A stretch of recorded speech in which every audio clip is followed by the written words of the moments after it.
What's up guys and welcome to the channel. Today we're doing a quick demonstration video on the difference between a snap-lock standing seam system and just a standard G-rib panel exposed fastener system. If you've heard the word standing seam or G-rib and you're not quite sure what they mean, or if you're looking to install some of this on your home, this video is going to be perfect for you. So before we get started, let me explain the difference between a snap lock and a more traditional standing seam. So this is what a lot of people think of when they think of standing seam. It's a 24 gauge mechanically seamed panel. And so what this means is it's gonna lock in with clips and then a machine is gonna go along and curl everything permanently together. Really good system, extremely expensive. This is mechanical standing seam's budget-friendly cousin, the snap lock. So unlike where you actually have to have a seamer to lock it together, it's just gonna have your screw flange here and then it locks. Generally, it's also gonna be a 26 gauge metal, so it's meant to kind of still provide you with a lifetime roofing system, but without the cost of going a true 24 gauge mechanically seamed system. They're both great systems, but this is what we're gonna be installing today. So let's get started. First step for both of these products is going to be installing our eave trim. So the standing seam eave trim is going to be a little different profile. It is going to have this bull nose sticking out. This is what our metal panels are actually going to bend around. With the standard eave trim, it's just going to be just one bend and then it will kick out for a hem. So let's install this. So now all you're going to do, get it up here, butt it up nice. You don't want to torque it on or anything. Just set it here. And then we are going to nail this. Now you can nail this or use pancake screws. We choose to nail it because it's faster, and then we just make sure the bottom pancake screw on our standing seam panel is gonna be going into this eave trim. Now let's do the G-rib eave trim. Gonna be a very similar process here. Just putting it on, not pushing up too high, not letting it hang down too low. Push it up there, boom. And just like that, we're ready for underlayment. Now, a better option is to run a high temp non-granulated ice and water sheet along the bottom. However, we have a high temp underlayment here, and that's what we're gonna use it for this demonstration. Just make sure when you are doing underlayment underneath metal that it is a high temp underlayment, otherwise you can have big issues with that down the road.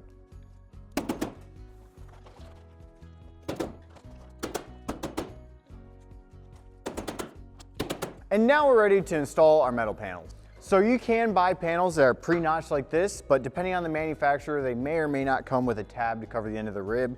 So we're gonna go one step further and cut that in.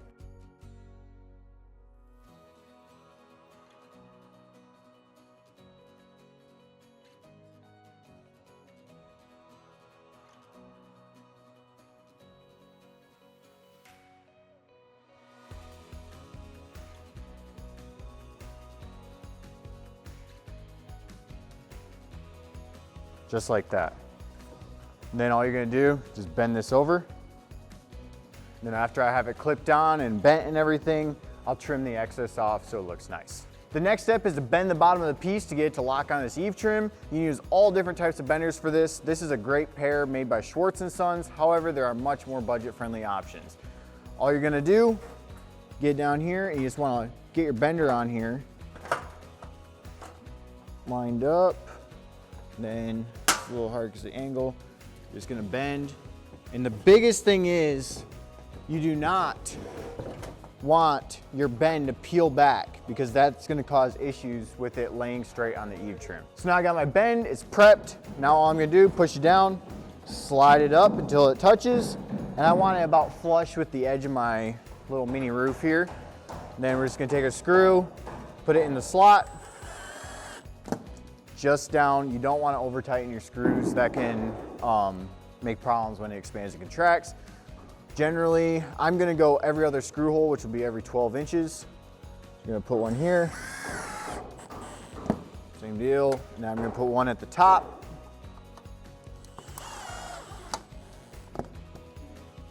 And then I'm gonna put one at the bottom just to really lock our eave trim in there. Make sure you don't put it down too far and go through the bottom of the tab. I've seen it happen.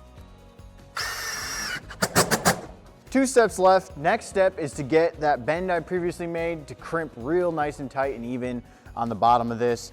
For this, we have our crimper. It's gonna go like that.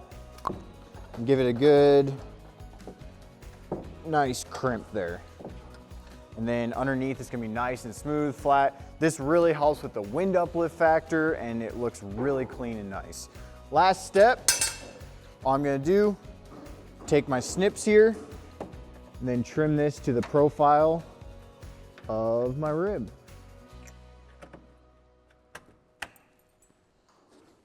We've got the rest of the panels prepped. Let's install those as well.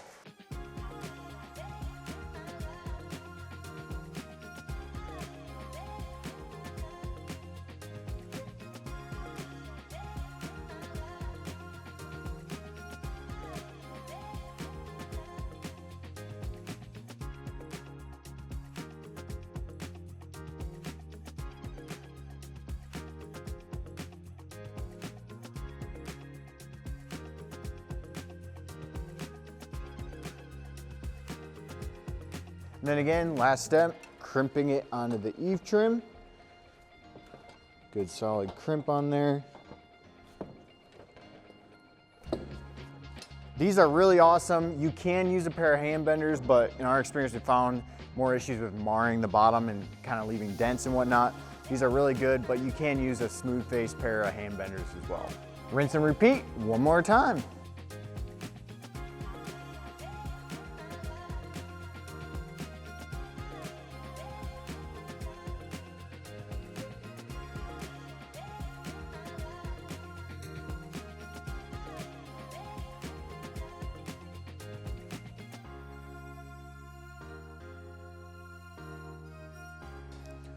Just like that, we got our panels on. Let's throw on our piece of G-rib panel. A lot of you are probably familiar with the G-rib panel, but one side is an underlap. It has a little 1/4 inch tab on it.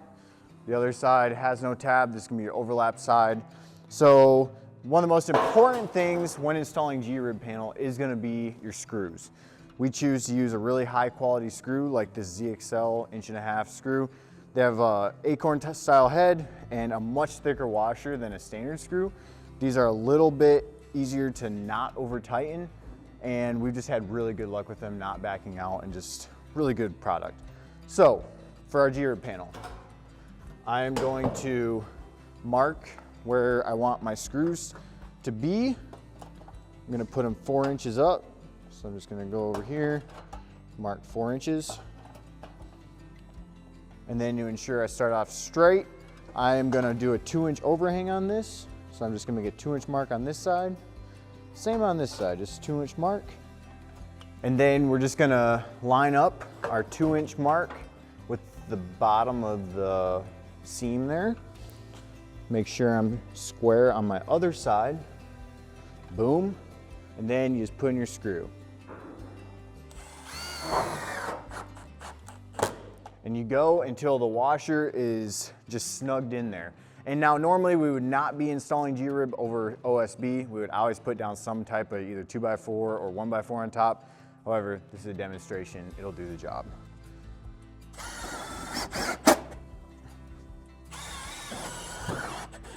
So your overlap's here, so you're always gonna want a screw right next to your overlap holding it down. If I have my screw on this side, well then you're gonna have issues because nothing's gonna be holding the overlap side. Now hold up, I can already hear the people in the comments saying that I just screwed this off incorrectly and that you should never screw in the flats, you should always screw on top of the ribs. However, this is not relevant to our situation. Like any good roofing company, we are always gonna install according to the manufacturer's recommendations. And all of the manufacturers we work with, and most of the ones in the United States, always say that you should screw in the flats, not on top of the rib. So whether your preference is screws in the flat, screws on the rib, or no screws at all, the correct way is the way the manufacturer of the product recommends. TED Talk done, back to screwing off this piece. So I am just gonna go and put screws along the ridge of this. I'm not measuring these screws because they're gonna be covered by the ridge cap and the closure.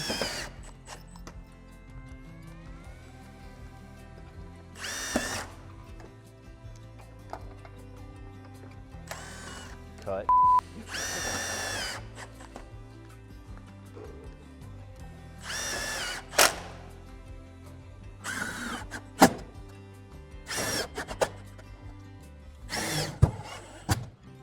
And there we have it. Metal's down. We are ready to move on to trim. So this is a typical 6-inch outside corner. You can get them 4 inches wide, you can get them with the striations or without. So there's a variety of different ways. So what we're gonna do is we're gonna bend down, we're gonna cut it to the angle of the roof, and then we're gonna bend down a tab on the top to kind of cover off this.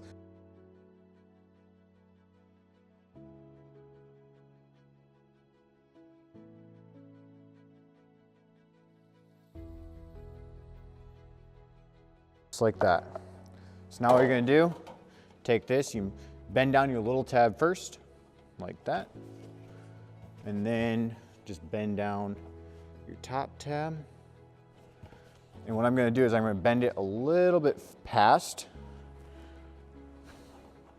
And then I'm gonna pull everything back. You can bend a tab on here. However, we've had gutter guys say that they like having the space to run their gutter all the way in. That's why I'm doing it this way. So now, just gonna put it on here. I don't have a fly rafter, so I'm just gonna kind of eyeball square here.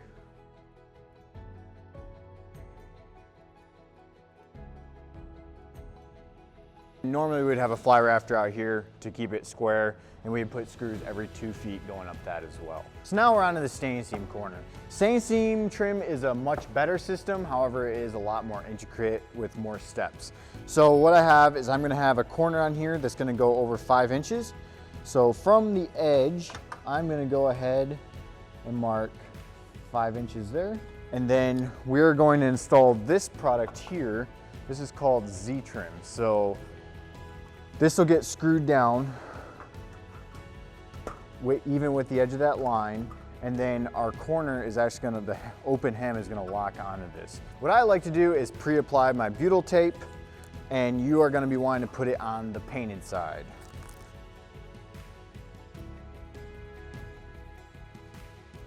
Next, what I'm gonna do is I wanna bend my Z-Trim to go all the way back to this rib to try to keep as many bugs and little, bees from making nests inside there, stuff like that.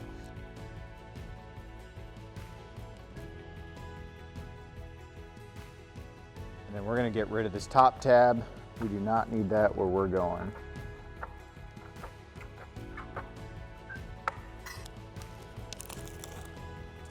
Look at that beauty. And then we're gonna stick it on here and screw it down.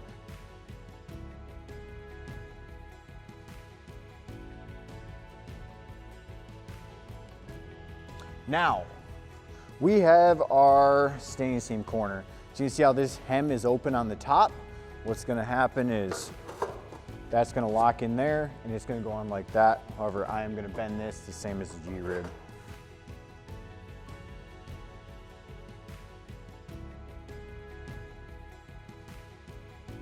Another way to do this would be just to run your eave trim all the way up the gable and then bend the end of the piece over and crimp it, kind of the same as we did on the bottom here. However, there's not much benefit either way. It's really just whatever look the client is after. In this case, we're putting on an actual corner. So I got that cut. Now, same deal.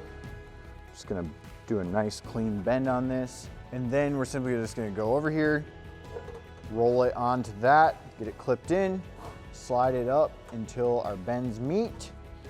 And then we are gonna go ahead, my screw left my bit, get it square, and then we're just gonna put a screw in here. Depending on the look you're going for, there are different ways to secure this to your fly rafter. Some people use trim nails. You can also put a cleat and lock it in. However, this way is the most secure if you don't care about looking at screws.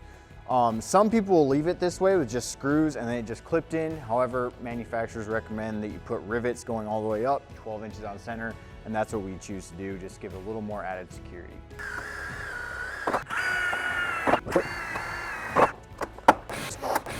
Also, these things are the best things since sliced bread when you have to put in a couple hundred rivets on a big roof.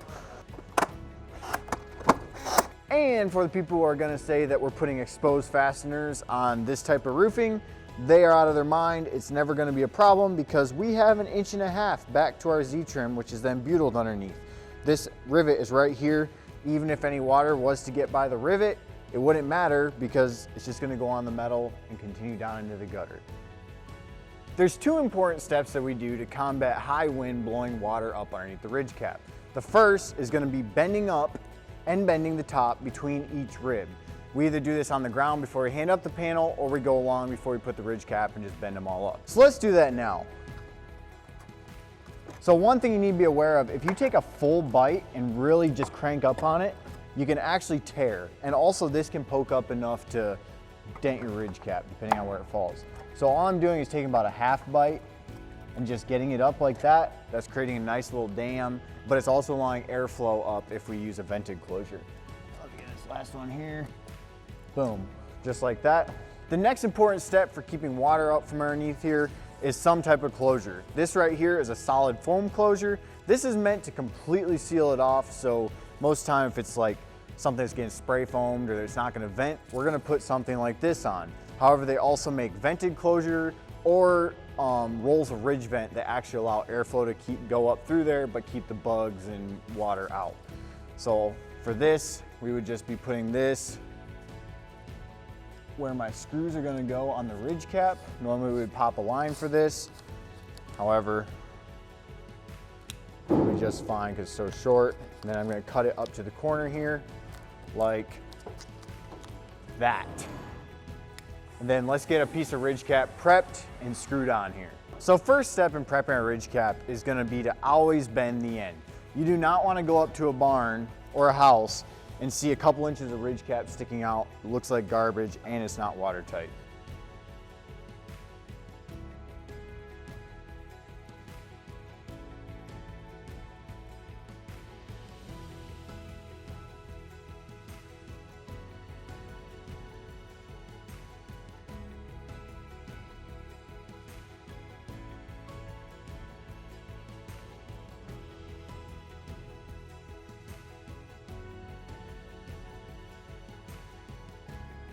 So then we would normally have both of our corners coming up, meeting nice right at the peak, and then I would go ahead, put this on, slide it up snug, and then go ahead and screw it. We're just gonna screw right at the top of the rib.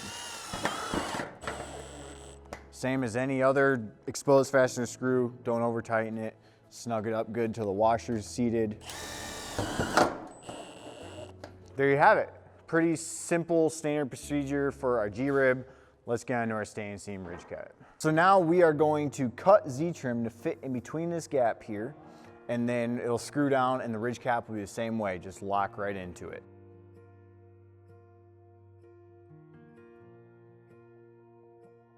Same as all the other Z-trim, it's gonna get a strip of butyl right down the middle.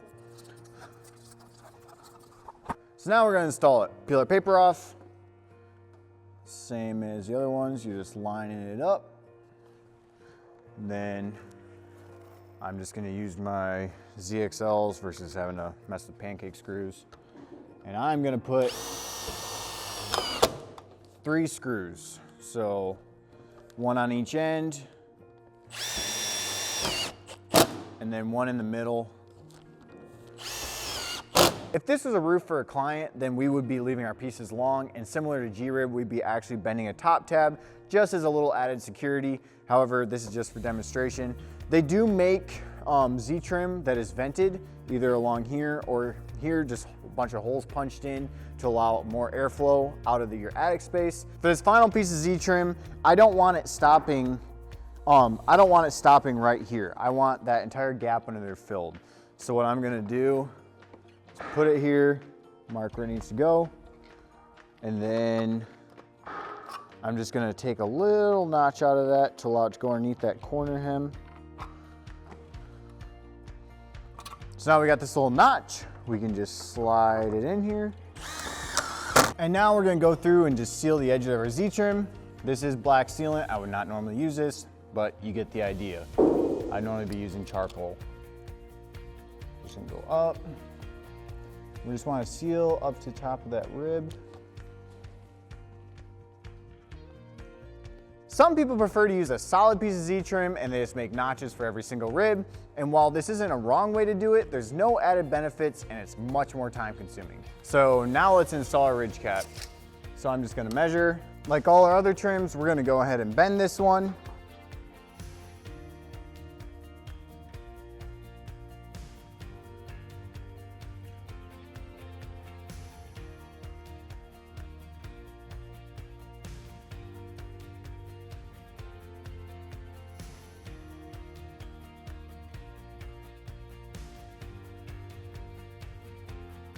So now we got our ridge cap prepped. We're gonna come up here, and then you're just gonna wanna get it locked in to your Z-trim.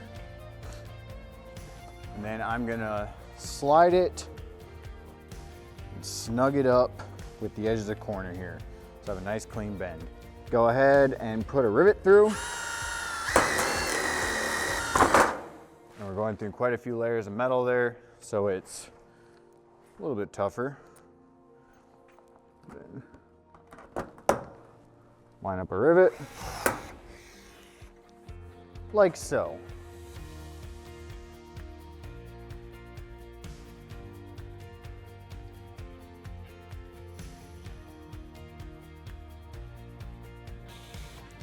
And then what I like to do, you can see it's flaring up here just a little bit.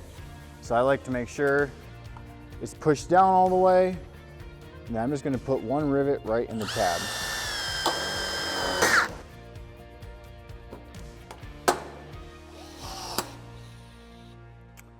And just like that, we have our ridge cap locked in there. Both of these products are extremely good options in their own specific use case. Staining Seam is a more premium option. However, it is a lifetime system with little to no maintenance, and it should be the last roof you ever have to buy.